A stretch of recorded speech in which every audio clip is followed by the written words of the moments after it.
Hello दोस्तों, मेरा नाम नीरज। स्वागत है आपका ITI ट्रिक्स यूट्यूब चैनल पर। दोस्तों, आज इस वीडियो में हम MP PGCL एग्जाम 2026 के लिए मैकेनिकल ट्रेड की टॉप 20 क्वेश्चन सॉल्व करने वाले हैं जो आपके एग्जाम में आएंगे। दोस्तों, यह क्वेश्चन हमने पिछले साल के एग्जाम पेपर से लिए हैं जो आपकी आंसर की आई थी MP PGCL में प्लांट असिस्टेंट की। वहाँ के जो प्रीवियस ईयर के क्वेश्चन थे उनमें से हमने बहुत ही इंपॉर्टेंट क्वेश्चन आपके निकाले हैं जो कि आपके बार बार दूसरे एग्जाम में भी रिपीट होते हैं। दोस्तों, आपके एग्जाम में 75 क्वेश्चन आपके ट्रेड थ्योरी से आएंगे, तो उसके लिए हमने टॉप 20 क्वेश्चन की MCQ सीरीज तैयार की है। तो आप इस तरीके से टॉप 20 क्वेश्चन डेली आप हमारे चैनल पर देख सकते हैं। दोस्तों, प्लीज़ आप हमारे चैनल को जरूर सब्सक्राइब कर लेना। यहाँ पर आपको इंपॉर्टेंट क्वेश्चन की बहुत सारी वीडियो मिलती रहेंगी। तो चलिए दोस्तों, शुरू करते हैं हमारा वीडियो।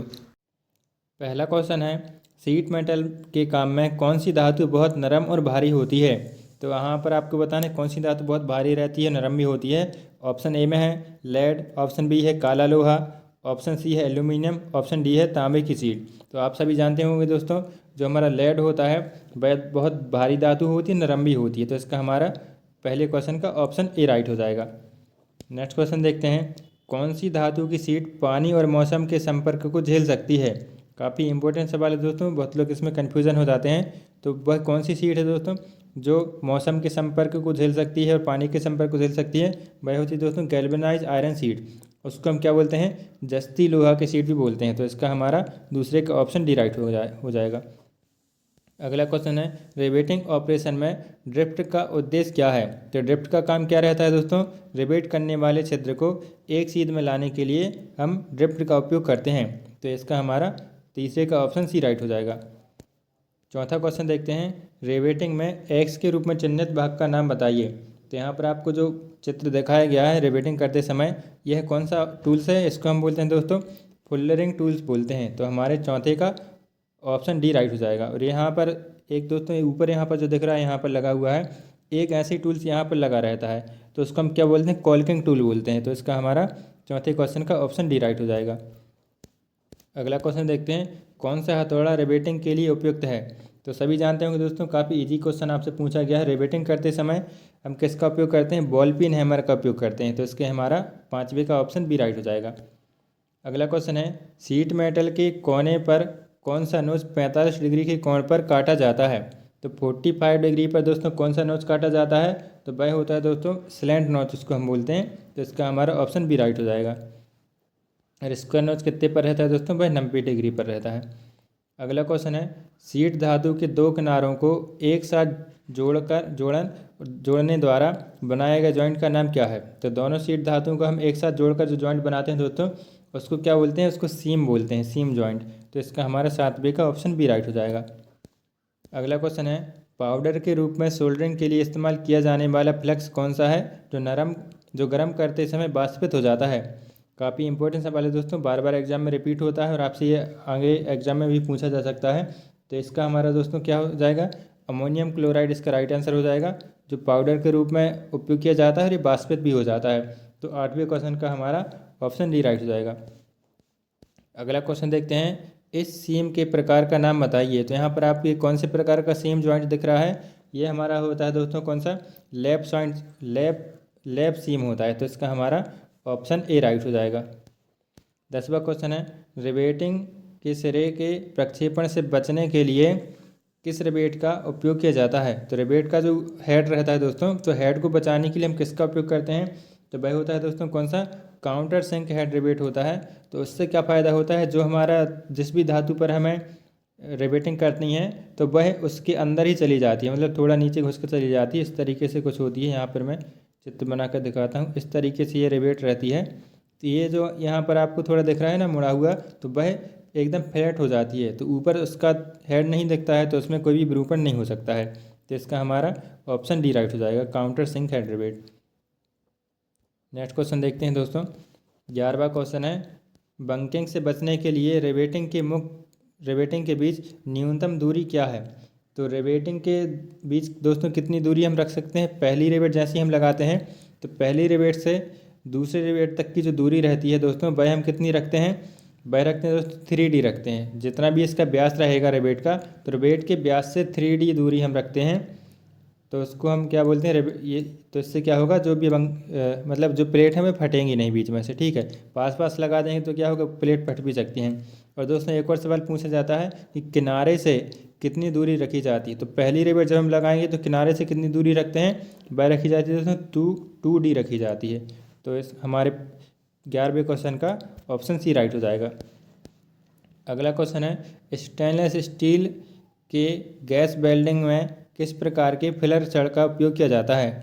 तो स्टेनलेस स्टील की वेल्डिंग करते समय किसका उपयोग करते हैं दोस्तों, जो फिलर रॉड होती है वह कौन सी होती है, कोलम्बियम स्टेनलेस स्टील की हम रॉड उपयोग करते हैं। तो इसका हमारा ऑप्शन सी राइट हो जाएगा।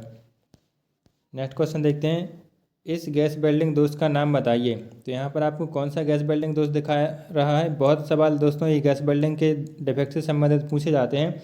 तो आपको यहाँ पर बताना है ये कौन सा है, पिघलने की कमी, मतलब लेस ऑफ फ्यूजन हम इसको बोल सकते हैं। तो यहाँ पर जो भी हमारा स्पेल्टर है, जो भी इलेक्ट्रोड है, वह पिघल नहीं पाया है, अच्छे से नीचे तक नहीं जा पाया है, ठीक है। तो ये अच्छा मजबूत जॉइंट नहीं कहलाएगा। तो इसका हमारा 13वें का ऑप्शन बी राइट हो जाएगा। नेक्स्ट क्वेश्चन देखते हैं, यदि नोजल मोल्टन पूल को छूता है तो क्या होगा। काफ़ी इंपॉर्टेंट सवाल है दोस्तों, बार बार एग्जाम में रिपीट होता है। यदि नोजल मोल्टन पूल को छूता है तो क्या हो जाएगा दोस्तों, उससे क्या हो सकता है, बैक फायर हो सकती है। जो आग लगी रहती है उसमें आगे ना, तो वह पीछे साइड जलने लगेगी और एकदम मतलब अंदर साइड जल के और आगे विस्फोट भी हो सकता है। और वह जैसे हमेशा ऐसा देखता है कि बहुत तेज़ आवाज़ आती है, बैक फायर होकर वहाँ पर जो इलेक्ट्रोड जो जलता है वह बंद हो जाता है, ठीक है। तो इसका हमारा ऑप्शन सी राइट हो जाएगा। अगला क्वेश्चन देखते हैं, आर्क वेल्डिंग में इस जोड़ का नाम बताइए। तो जितने भी प्रकार के दोस्तों जॉइंट होते हैं मैं आपको अच्छे से याद कर लेना कि कौन सा जॉइंट किस तरीके से होता है। लेप जॉइंट होता है, ठीक है, और लेप जॉइंट होता है, बट जॉइंट होता है, कॉर्नर जॉइंट होता है। तो यहाँ पर आपको पूछा गया है यह कौन सा प्रकार का जॉइंट है दोस्तों, यह हमारा होता है हाफ ओपन कॉर्नर जॉइंट। तो इसका हमारा ऑप्शन सी राइट हो जाएगा। यहाँ पर आप देख सकते हैं जो कॉर्नर जॉइंट तो ये है ही, ठीक है। कॉर्नर में भी आप देख सकते हैं आधा यहाँ पर कॉर्नर दिख रहा है, ठीक है, और आधा नहीं दिख रहा है, तो उसको हम बोल सकते हैं हाफ ओपन कॉर्नर जॉइंट। तो 15वें क्वेश्चन का हमारा ऑप्शन सी राइट हो जाएगा। अगला क्वेश्चन है, एसी वेल्डिंग ट्रांसफार्मर का कार्य क्या है। तो एसी वेल्डिंग करते समय जो ट्रांसफार्मर लगा रहता है उसका काम क्या रहता है दोस्तों, काफ़ी ईजी सवाल है, तो बार बार एग्जाम रिपीट भी होता है और आपको इसको अच्छे से याद कर लेना चाहिए। तो एसी वेल्डिंग में जो हम ट्रांसफार्मर का उपयोग करते हैं दोस्तों, वो को क्या करता है, वोल्टेज को कम कर देता है और एम्पियर जो रहता है मतलब करंट को बढ़ा देता है, ठीक है। तो करंट को बढ़ा देता है और वोल्टेज को कम कर देता है। तो इसका हमारा 16वें क्वेश्चन का ऑप्शन ए राइट हो जाएगा। ये निम्न वोल्टेज उच्च धारा एम्पियर में परिवर्तित कर देता है। तो 16वें का हमारा ए राइट हो गया। नेक्स्ट क्वेश्चन देखते हैं, एसी वेल्डिंग ट्रांसफार्मर का नुकसान क्या है। तो इसका क्या नुकसान हो सकता है दोस्तों, एसी वेल्डिंग करते समय जो एसी वेल्डिंग का ट्रांसफार्मर रहता है उससे ये कमी रहती है दोस्तों, जो अलॉय धातु वेल्डिंग रहती है ना उससे उसमें इसकी वेल्डिंग नहीं की जा सकती है। तो इसका हमारा 17वें का ऑप्शन डी राइट हो जाएगा। अलॉय धातु वेल्डिंग के लिए उपयुक्त नहीं है। जो नॉन फेरस मेटल होते हैं वहाँ पर ऐसी वेल्डिंग काम नहीं करती है। तो हमारे 17वें का ऑप्शन डी राइट हो गया। 18वां क्वेश्चन देखते हैं, विद्युत लाइनों से दूर क्षेत्र के काम में कहीं भी किसी आर्क वेल्डिंग मशीन का उपयोग किया जाता है। ऐसी जगह पर जहाँ पर लाइट नहीं पहुँच सकती है, ठीक है, वहाँ पर कौन सी मशीन का उपयोग करेंगे दोस्तों, वहाँ पर हम इंजन जनरेटर सेट का उपयोग करेंगे। तो 18वें क्वेश्चन का दोस्तों हमारा ऑप्शन सी राइट हो जाएगा। तो वहाँ पर इंजन जनरेटर में क्या होता है, वहाँ पर अपने आप जनरेटर से अपनी बिजली बनती है और वहाँ पर हम आसानी से वेल्डिंग कर सकते हैं जहाँ पर बिजली नहीं पहुँच सकती है। अगला क्वेश्चन देखते हैं, कौन सी आर्क वेल्डिंग मशीन इलेक्ट्रोड और जॉब में बेहतर ऊष्मा वितरण प्रदान करती है। तो वह कौन सी होती है दोस्तों, वह हमारा होता है रेक्टिफायर सेट होता है। तो इसका हमारा ऑप्शन ए राइट हो जाएगा।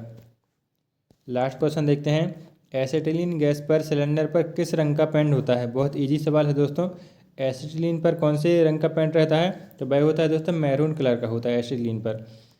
और काले रंग का किस पर होता है दोस्तों, वह होता है ऑक्सीजन सिलेंडर का रंग काला होता है और एसिटिलीन का मैरून कलर होता है। तो दोस्तों हमारे 20वें क्वेश्चन का ऑप्शन डी राइट हो जाएगा। इस तरीके से हमारे दोस्तों सारे 20 क्वेश्चन कंप्लीट हो गए हैं। उसका आप ये आंसर की भी देख सकते हैं। और अगर आपको इसका PDF चाहिए तब हमारे व्हाट्सएप ग्रुप पर ऐड हो जाइए, वहाँ पर हम इसको आपका PDF दे देंगे, या तो फिर आप डिस्क्रिप्शन में दिए गए लिंक से इसका PDF डाउनलोड कर सकते हैं। तो चलिए दोस्तों मिलते हैं अगली वीडियो पर, तब तक के लिए आपका बहुत बहुत धन्यवाद।